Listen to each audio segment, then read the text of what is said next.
नमस्ते, मैं हूँ अर्चना। टॉक विद अर्चना में आपका स्वागत है। आज आपसे मैं एक अपने बचपन की याद शेयर करने आई हूँ। क्या आप लोग भी देखे हैं कि जब आम के पेड़ में पहली बार फल आता है और अगर आपके घर का कोई व्यक्ति लगाया है तो वो उसकी शादी कराता है कुएं के साथ? किस किस के घर में हुआ है कमेंट में जरूर बताएगा। मान्यता ये है कि उस पेड़ का फल खाने से पहले उस फल को दान दिया जाए और एक पूजा होती थी, विशेषतः कुएं के साथ उनकी शादी कराई जाती थी पेड़ की।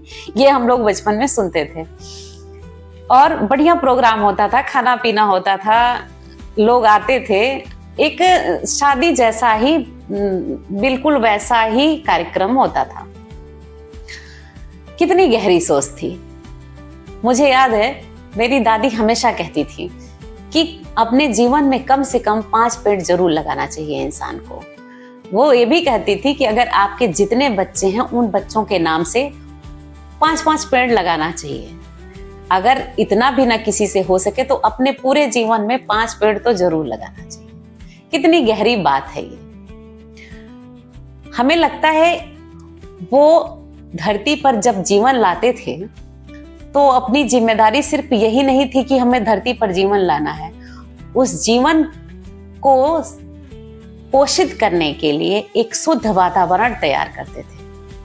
और वृक्ष तो हर मामले में, अगर वृक्ष नहीं है तो पानी नहीं है, पानी नहीं है तो मिट्टी नहीं है, मिट्टी नहीं है तो जीवन नहीं है।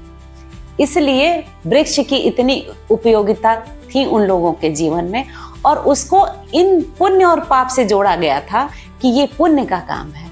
लेकिन ये बहुत बहुत ही गहरी सोच थी लोगों को और लोग उस पर अटूट विश्वास करते थे। ये उनके जीवन का एक लक्ष्य होता था पेड़ लगाना।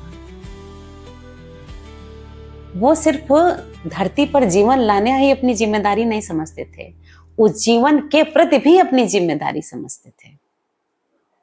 और आज के दौर में हम जब बेबी प्लान करते हैं तो हम बेबी का रूम डेकोरेट कराते हैं आर्टिफिशियल चीजों से, बेबी शूट कराते हैं।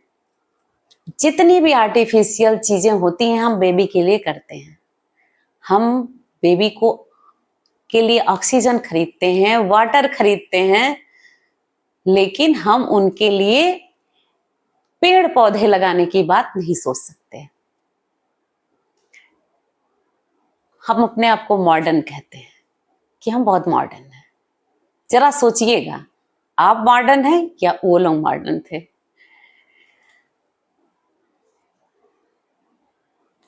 कितनी अच्छी ये सब परंपराएं हैं।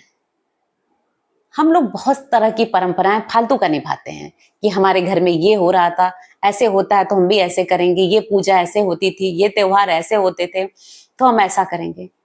लेकिन मुझे लगता है कि उस पीढ़ी में हर घर में ये परंपरा थी, लेकिन हम उस परंपरा को नहीं निभाना चाहते हैं। हमें याद ही नहीं है कि ऐसा कोई परंपरा रही होगी। जो जितनी अच्छी परंपराएं हमने छोड़ दी और जितनी गंदी परंपराएं हैं जो कि पूरे पर्यावरण को दूषित करता है उसको आत्मसात कर लिए हैं। कितनी अफसोस की बात है, क्योंकि हम मॉडर्न हैं और वो तो अनपढ़ गंवार थे। उन्होंने प्रकृति को जीवन से सीखा, किताबों से नहीं। और आप और हम किताबों से जानते हैं और शायद हमारे बच्चे भी किताबों से ही सब कुछ जानेंगे। पेड़ भी वो किताबों से ही जानेंगे, चिड़िया पक्षी वो किताबों से ही देखेंगे। अगर आप नहीं चाहते हैं कि हमारे बच्चे ये सब सिर्फ किताबों से जाने, असलियत भी जाने कि चिड़िया क्या होती है, पेड़ क्या होते हैं, नदियां क्या होती हैं, तो कम से कम अभी सजग हो जाइए। और ये कोई बहुत बड़ा काम नहीं है।